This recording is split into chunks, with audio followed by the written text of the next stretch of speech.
जोर से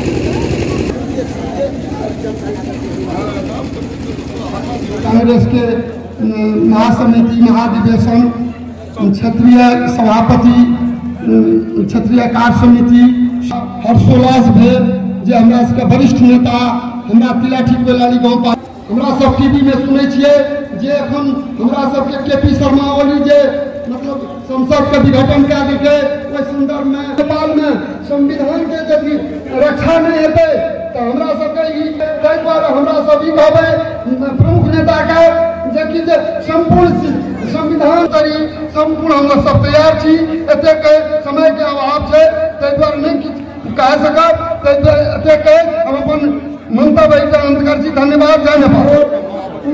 हुलाकी मार्ग हो हाम्रो कल्पना हो टिपी कोइरालाले कल्पना गरेको हाम्रो सरकार आएपछि हामीले सुरुवात गरेको भारत सरकारसँग सम्झौता गरेर प्रदेशका पुराना गाउँहरू बस्तीहरू हुँदै यो पहिलेको हुला खिर्की सडकलाई हामीले हुला किन्ने हुलाकी बाटोलाई अहिले मोटर मार्ग बनाएको र यो हुलाकी सडकलाई हेर्दै यो मधेसमा मधेस सम्मान कार्यक्रम लिएर हुलाकी बाटबाटै म पल्ला छेउसम्म जाने अभियानमा छु। मधेसको वल्लो पल्लो छेउ हुलाकी बाटोबाट हिँड्ने एउटा हाम्रो अभियान छ। हामी यो चाहिँ मधेस सम्मान कार्यक्रम लिएर आइरहेका छौँ। यही कार्यक्रम लिएर 70बाट प्रवेश गरेका छौँ।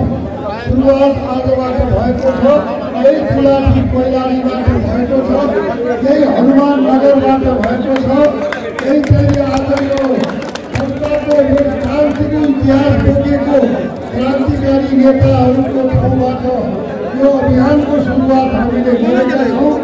सबै सम्मानित मधेसका नेताहरूका शहीदहरूका गाउँहरूमा हामी पुग्नेछौँ, त्यहाँ सम्मान प्रकट गर्नेछौँ र हामी यहाँबाट गएर यसपालि अन्तमा गएर सुन्दरी जलको जेलमा 70 सालमा टिपी कोइरालासँगै जेल जीवन बिताएर जेलमै बिरामी भएर निस्कनुभएका शहीद रामनारायण मिश्रको गाउँसम्म पुगेर यसपालिको अभियानलाई हामी अन्त गर्नेछौँ र दोस्रो अभियान हामी सुरु गर्नेछौँ। त्यसकारण आज हामी रामेश्वर बाबुदेखि लिएर सूर्यनाथ दास यादवदेखि लिएर आज हामीहरू रामनारायण मिश्रसम्मका नेताहरूलाई सत्य नेताहरूलाई सम्मान गर्दै मधेसका इतिहासलाई सम्मान गर्दै मधेसी जनताको लोकतन्त्रप्रतिको योगदानलाई सम्मान गर्दै मधेसी जनताको यो राष्ट्रको उन्नतिमा रहेको योगदानलाई सम्मान गर्दै मधेस सम्मान अभियान आज हामी सुरु गरिरहेका छौँ। र आज हामी यो बेलामा केपी ओली प्रधानमन्त्रीले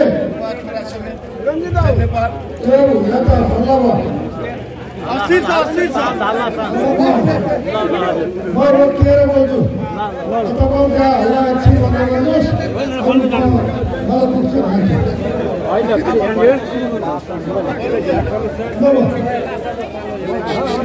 साथीहरू।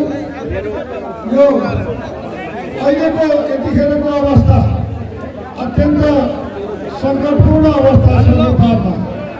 आज हामीले 70 वर्ष लगाएर हामीले संविधान सभाबाट संविधान निर्माण गरेका छौँ।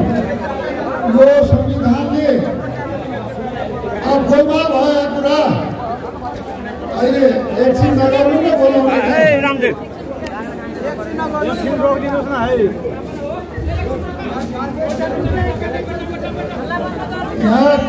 यहाँ ठुल्ठुला मधेस आन्दोलन पनि भएका छन्। यहाँ हरेक किसिमका सङ्घर्ष र क्रान्तिका घटनाहरू घटेका छन्। धेरै मानिसहरूको रगत बगेको छ, धेरै मानिसहरूको बलिदान भएको छ, मधेस आमाका धेरै छोराछोरीहरूको शहादत भएको छ। यो ठाउँलाई जहिले पनि हामी यो शहादतलाई हामी सम्मान गर्छौँ। मधेसले गरेको शहादतलाई पनि सम्मान गर्ने मधेस सम्मान अभियान हो र मधेसले गरेको शहादतलाई सम्मान गरेर नै यो संविधान बनेको हो। यो संविधान मधेसको शहादतको परिणाम हो, मधेसको शहादतको उपलब्धि हो र यो संविधानले आज मधेसी जनजाति, दलित, महिला, मुसलमान, थारू सम्पूर्ण चाहिँ यो देशका पीडित वर्गलाई अधिकार दिएको संविधान हो। यो संविधान मधेसका जनताको आन्दोलनको सम्मान पनि हो।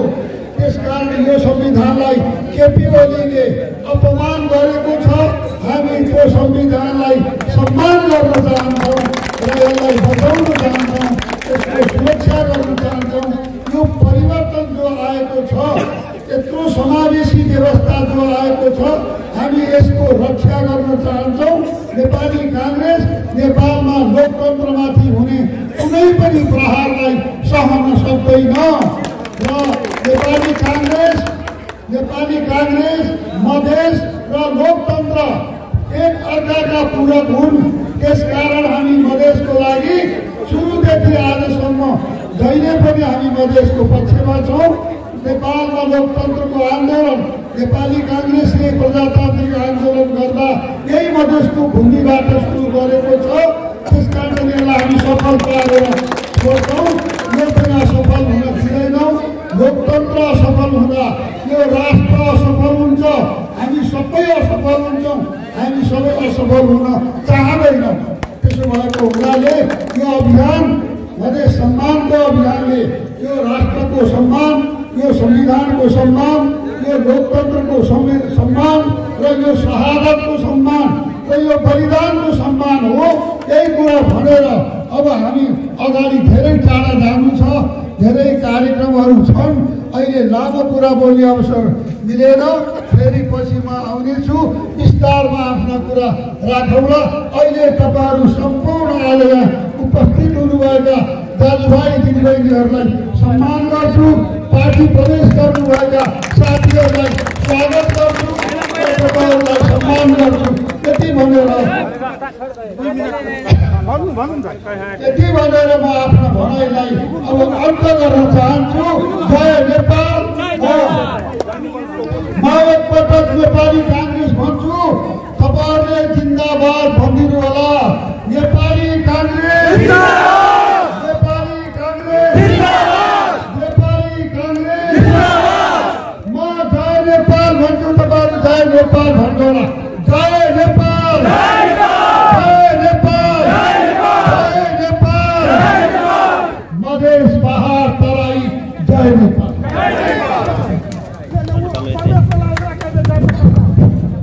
राष्ट्रवादी मुद्दा क्या क्षत्रिय उपाध्याय जयप्रकाश मंडल और राष्ट्रपा के नरेंद्र खान, बनाई खान, भरत मंडल, योगेंद्र खान, संतोष खट्टा।